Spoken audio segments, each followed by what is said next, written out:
I voted, campaigned for, worked as hard as I could for President Bush's election in 2000 and 2004. I voted for President Bush. I said so at the time.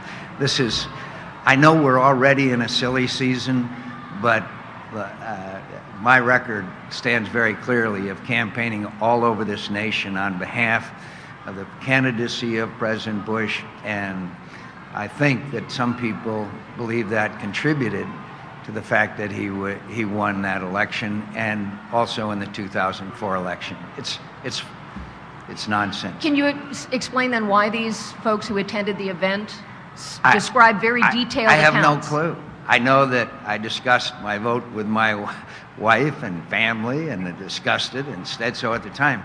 And allegedly, in all due respect, this is hardly worth our time, but allegedly this happened 8 years ago.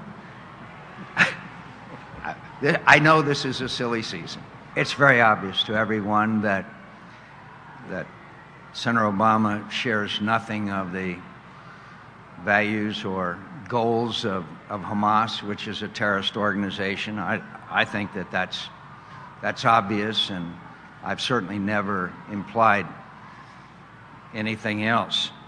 But it's also a fact that the spokesperson from Hamas said that he approves of Senator Obama's candidacy.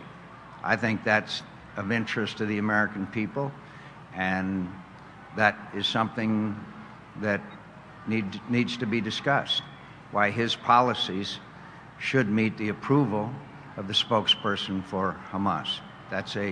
I believe it's a legitimate point of discussion. He says his position vis-a-vis Hamas is no different than yours. Is that an accurate characterization, do you believe?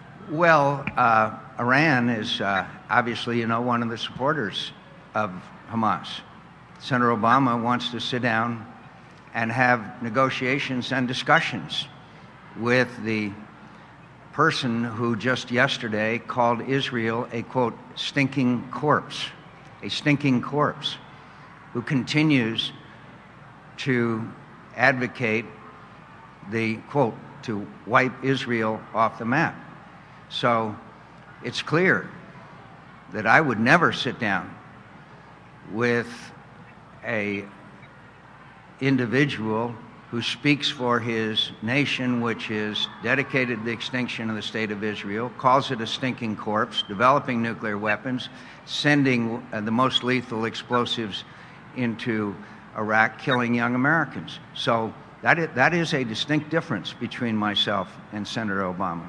I just want to report that this morning I personally checked John McCain's bearings. He has not lost any of them. They're all really in great shape. Thank you very much. Thank you.